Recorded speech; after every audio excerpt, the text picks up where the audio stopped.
مدرسیوں کا حال تو دیکھو جا کے. میں واحد بچہ تھا اسکول میں جو مولوی کا بچہ تھا. میرے والد صاحب حافظ قرآن تھے, ویسے تو پاکستان نیوی میں, لیکن نماز بھی پڑھایا کرتے تھے, مسجد کے امام بھی تھے. میں واحد تھا جو نقل نہیں کرتا تھا. میرے ابا نے بتایا ہوتا ہے حرام ہے اسلام میں, اور سارے پھرے موٹے موٹے لے کے حل کر رہے ہوتے تھے. کراچی کے اسکولوں کی بات کر رہا ہوں. ایک خیر تھی مولوی جو تمہیں کرپشن سے روک رہا تھا, اس کے بھی تم خلاف ہو گئے. تو وہ جو ڈراپ شپنگ کے حوالے سے محترم نے کلپ میں کہا, اور یہ میں ایک شخص پہ رد کرنا مقصد نہیں ہے, یوٹیوب اور فیس بک کی دنیا میں ایسے بیسیوں لوگ بھرے ہوئے ہیں, بیسیوں لوگوں سے یہ ایپس بھری ہوئی ہیں. تو انہوں نے کہا ڈراپ شپنگ کو ان مفتیوں نے حرام قرار دیا. پہلا جھوٹ یہ کہ ڈراپ شپنگ مفتیوں نے حرام قرار نہیں دیا ہے. ڈراپ شپنگ حلال ہے. کچھ پابندیاں لگائی ہیں کہ شرعن ان پابندیوں کے بغیر آپ کوئی بزنس بھی نہیں کر سکتے, ڈراپ شپنگ ہو یا کوئی بھی ہو. ایک قبضے سے پہلے آگے مال بیچنا اسلام میں جائز بولو نہیں ہے. یہ صحیح حدیث ہیں اس بارے میں.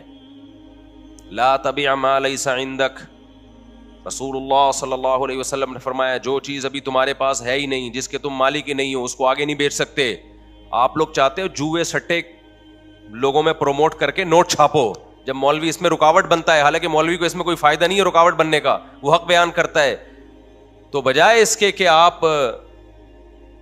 جوئے اور سٹے کے بازار کو ختم کرو, آپ بتاؤ اس سے پیسے کی جو رولنگ ہوگی, جو پیسہ سوسائٹی میں گھومے گا, یہ نیچرل ہوگا کیا؟ ایک چیز آپ نے لی نہیں ہے, آپ کے قبضے میں نہیں ہے, ادھر سے خریدی, آگے ادھر کسی کو پہنا دی, اس سے خرید و فروخت کا عمل بڑھ جائے گا, اور یہ نیچرل نہیں ہوگا. چیزوں کی ویلیو بڑھتی ہے ان چیزوں سے. ہمارے پیغمبر نے پابندی لگا دی ہمارے اوپر کہ جب تک قبضہ نہیں ہے, صرف ملکیت میں داخل ہونا بھی کافی نہیں ہے, جب تک کوئی چیز آپ کے زمان اور رزق میں نہیں آ جاتی آپ اس کو آگے نہیں بیچ سکتے. دلیل دی حضرت عثمان جاتے تھے اور کمیشن پتہ نہیں کیا کیا فضول نہ, ایسے نہ کوئی سر نہ پیر.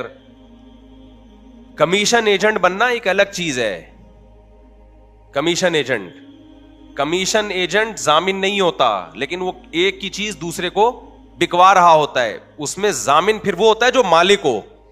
میں ابھی مثال سے سمجھاتا ہوں اس کو, یہ تو میرا ٹاپک نہیں ہے ڈراپ شپنگ, لیکن میں ابھی بتاتا ہوں کہ مولویوں کو بہت کچھ پتا ہے الحمدللہ, آپ سے زیادہ پتا ہے ڈراپ شپنگ کا. یہ کہتے ہیں مدرسے میں رہتے ہیں اور مسجد میں رہتے ہیں اور ان کو کیا پتا. یہ بالکل ایسے ہی ہے جیسے ایک ڈاکٹر میڈیکل کالج میں رہتا ہے, اپنی کلینک میں رہتا ہے, اس کو لوگوں کے علاج کا کیا پتا. تو علاج کا تو پتہ ہی اس کو ہوگا جب میڈیکل کالج میں رہے گا اور کلینک میں رہے گا. تو مدرسے میں جو رہے گا تو مسائل وہیں آتے ہیں, وہی تحقیق کرے گا. انشورنس کیا ہے, سود کیا ہے, حلال کیا ہے, حرام کیا ہے, اس کو تو تحقیق کا موقع ملے گا. وہاں تاجر آتے ہیں مسائل پوچھنے کے لیے, ڈاکٹرز آتے ہیں مسائل پوچھنے کے لیے.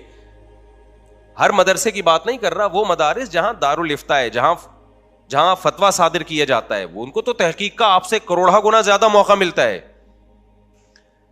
ہم مدرسے میں یقیناً بند رہتے ہیں, لیکن بند رہ کے کیا پڑے رہتے ہیں وہاں پہ.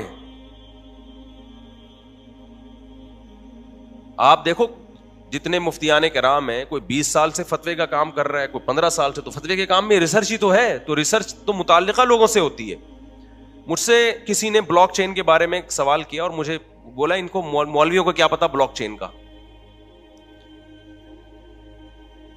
تو اور یہ تو مدرسے کے اندر بند رہتے ہیں, یہ مدرسے کے اندر بند رہتے ہیں. میں نے کہا میرے بھائی, میں نے 1999 یا 2000 میں بلاک چین پہ تحقیق کی تھی, اور مدرسے کے اندر رہ کے نہیں کی تھی.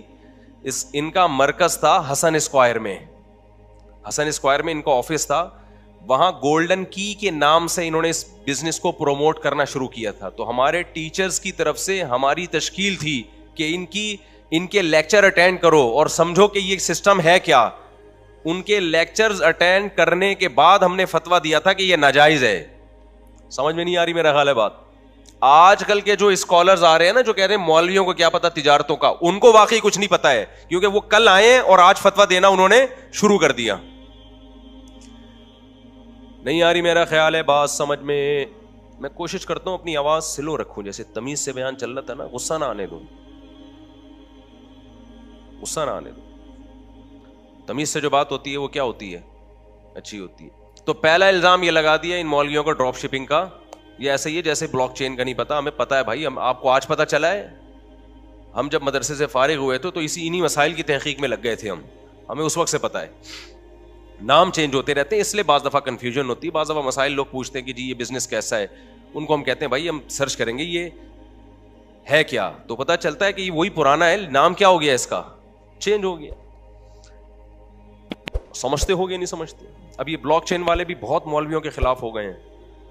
اصل میں یہ لوگ چاہتے ہیں مولوی ختنے کرائے لوگوں کی نا, اور کان میں اذان دیا کرے اور صرف نماز اور حج تک رہے. یہ ہمارے خرید و فروخت کے معاملات میں ٹانگ نہ اڑائے.